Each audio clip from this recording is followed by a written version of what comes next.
دا مخکې بالکل داسې ورکېده، ډېر زیات د خوشحالۍ آثار ورباندې. یو صحابي راغی ورته ویل چې قربان تاسو دا نن خو یو بېل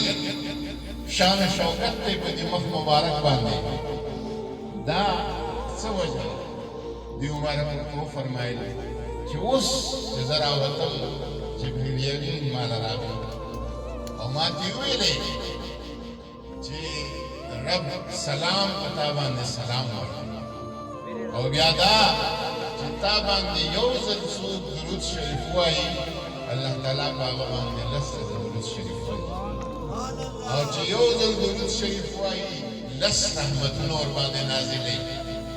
چې یو ځل درود شریف وایي لس ګناهونه ورته معاف کوي، چې یو ځل درود شریف وایي لس زره درجات له الله تبارک وتعالی وجود دی.